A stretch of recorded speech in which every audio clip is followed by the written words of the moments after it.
ఎప్పుడు కూడా రాజకీయ పార్టీల్లో ఉండే నాయకులం ప్రజాస్వామ్యయుతంగా ప్రవర్తించాలి. ప్రజాస్వామ్యంగా ప్రవర్తించకుండా హై హ్యాండెడ్గా రౌడీజాలు చేస్తామంటే అది కరెక్ట్ కాదు. ఒకసారి నేను అడుగుతున్న, రాష్ట్రంలో ఉండే ప్రజలందరూ అర్థం చేసుకోవాల్సిన అవసరం ఉంది. ఎన్నికల కమిషన్ చెప్పింది, నేను చెప్పలా. ఎన్నికల కమిషన్ తెలుగుదేశం పార్టీ ఎన్డీఏ కాదు, స్వయం ప్రతిపత్తి కలిగిన వ్యవస్థ. అది అన్ని రాజకీయ పార్టీలను రెగ్యులేట్ చేసే వ్యవస్థ. వాళ్ల మీద నమ్మకం ఉంటే మీరు పోకుండా అవాయిడ్ చేయాలి. మీరు వెళ్లినప్పుడు అది ఇల్లీగల్ అవుతుంది. మీరు ఇల్లీగల్ యాక్టివిటీకి పోలీస్ ప్రొటెక్షన్ ఇవ్వడం ఎక్కడన్నా మనం చూసామా? మీరు అడగడం ఏంటి?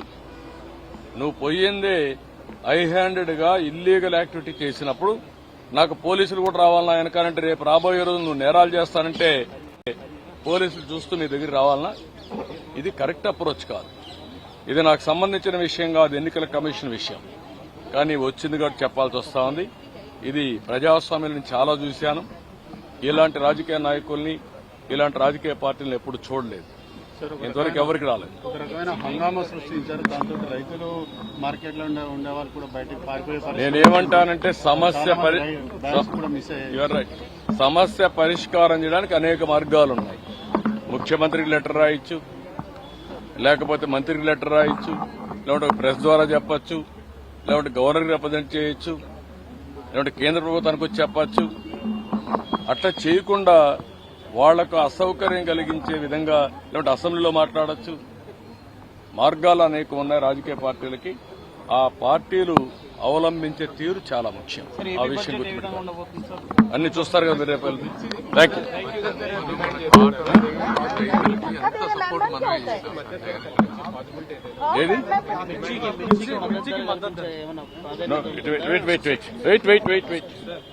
ఇప్పుడు నేనేమంటానంటే, ఎప్పుడు కూడా తెలుగుదేశం ప్రభుత్వం ఎక్కడ కూడా సమస్య వస్తే అక్కడ ఉంటాం.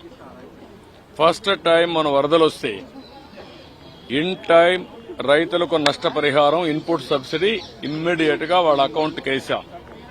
మొన్నే వరిధాన్యం పాత బకాయిలు 1500 కోట్లు 1600 కోట్లుంటే పాత బకాయిలన్నీ క్లియర్ చేశాం. అదే సమయంలో మొన్న మేము ప్రొక్యూర్ చేస్తే దగ్గర 7,500 కోట్ల రూపాయలు 48 అవర్స్ టైం పెట్టుకుని 48 గంటల్లో వాళ్ళు ఇచ్చిన వెంటనే ఆ డబ్బులను వాళ్ళ అకౌంట్లో వేసాం. ఇలాంటివి మైక్రో ఇరిగేషన్ పూర్తిగా నిలిపేస్తే మైక్రో ఇరిగేషన్ మళ్ళా ఇచ్చి స్ట్రీమ్ లైన్ చేశాం. ఈరోజు కాటన్ పూర్తిగా ఇదైతే దాన్ని కూడా స్ట్రీమ్ లైన్ చేశాం. ఒకటి కాదు, ఈరోజు టమోటా రైతులు ఇబ్బందుల్లో ఉంటే దాన్ని టేకప్ చేస్తున్నాం. ఎక్కడ ఏ సమస్య ఉంటే అక్కడ తెలుగుదేశం పార్టీ ఉంటుంది, రైతులను ఆదుకుంటాం. అదే సమయంలో ఎవరైనా సరే రైతుల ఇంట్రెస్ట్ కోసం చెప్తే వింటాం, వాస్తవాలుంటే యాక్ట్ చేస్తాం.